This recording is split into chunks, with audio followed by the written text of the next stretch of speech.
TCV വാർത്ത ഫലം കണ്ടു. വെയിലും മഴയുമേറ്റ് വർഷങ്ങളെ അമ്പലപ്പറമ്പിലും ബസ് സ്റ്റോപ്പിലുമായി കഴിഞ്ഞിരുന്ന വയോധികയുടെ സംരക്ഷണം ബന്ധുക്കൾ ഏറ്റെടുത്തു.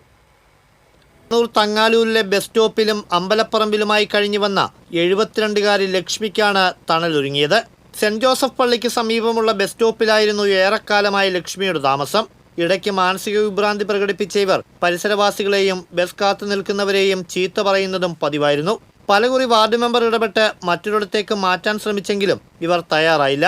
എന്നാൽ ഇവരെ സ്നേഹാലയത്തിലോ മറ്റോ പുനരധിവസിപ്പിച്ച് സംരക്ഷണം ഉറപ്പാക്കണമെന്ന പ്രദേശവാസികളായ ഷിനോജിന്റെയും രജീഷിന്റെയും ആവശ്യമാണ് ഒടുവിൽ ലക്ഷ്മിക്ക് തണലൊരുങ്ങാൻ കാരണമായത്. ഇവരുടെ നിവേദനത്തിന്റെ അടിസ്ഥാനത്തിൽ സാമൂഹ്യനീതി ഓഫീസർ പ്രദീപിന്റെ നിർദ്ദേശപ്രകാരം വകുപ്പ് കൗൺസിലർ സുജൻ നേരിട്ട് അന്വേഷണം നടത്തി. തുടർന്ന് ലക്ഷ്മിയുടെ ബന്ധുക്കളുമായി നേരിട്ടിടപെട്ട് സംരക്ഷണ ചുമതല ഉറപ്പാക്കുകയായിരുന്നു. പഞ്ചായത്തിന്റെയും പോലീസിന്റെയും സഹായത്തോടെ ലക്ഷ്മിയെ മെഡിക്കൽ കോളേജ് ആശുപത്രിയിൽ എത്തിച്ച് വൈദ്യപരിശോധന നടത്തിയ ശേഷം ബന്ധുക്കൾ വീട്ടിലേക്ക് കൊണ്ടുപോയി. അവിവാഹിതയായ ലക്ഷ്മിക്ക് 2 സഹോദരിമാരും സഹോദരനുമാണുള്ളത്. ഇവരുടെ സംരക്ഷണയിലാകും ഇനി ലക്ഷ്മിയുടെ താമസം.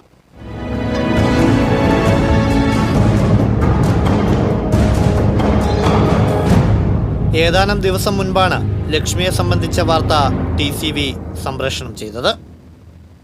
TCV തൃശൂർ.